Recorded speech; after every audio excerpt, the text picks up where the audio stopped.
त्यानंतर अनुराधा नातू या कविता सादर करतील। नमस्कार, माझं नाव अनुराधा नातू, मी राहणार ठाणे। सन्माननीय व्यासपीठ, सन्माननीय भारत सासणे सर, सर्वांना माझा नमस्कार। माझ्या कवितेचं शीर्षक आहे ती।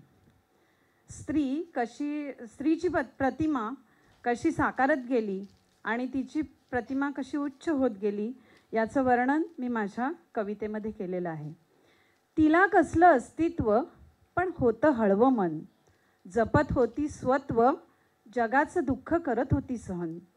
जात्यामधल्या ओव्यातून दळत होती तिची प्रतिभा, रहाट गाड्यात उचंबळत गात होती आपली गाथा।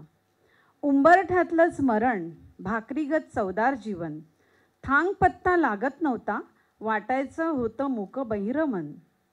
चार भिंतींच्या खुराड्यात होतं तिचं खुलं आभाळ, कृष्णवर्णी मेघात ती शोधत होती रुपेरी किनार।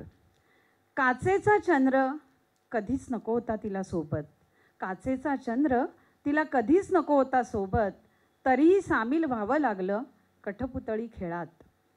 आता तिचं विस्तारलंय अवकाश, परिघाला छेदून तिनं घेतलाय ठाव। सजग सात्विक सहनशील ती नारी, आकाशाला गवसणी घालणारी सृजन परी। दिव्य शक्ती दुर्गा, निष्ठावंत ती अंतरी, स्नेहल वात्सल्यमय मूर्ती विहरे चराचरी। सुमनांच्या ओंजळीत घरकुल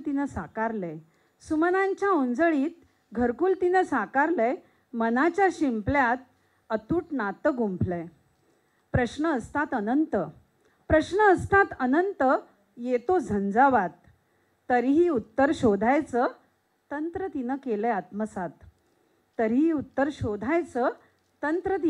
आत्मसात। तिला उच्चपद भूषवायचा कधीच नव्हता अट्टाहास, फक्त समानता सन्मान मिळावा इतकाच होता विश्वास। धन्यवाद। माननीय भारत सासणे सर यांना मी नम्र विनंती करते, आपण अनुराधा मॅडम यांचा सन्मान करावा।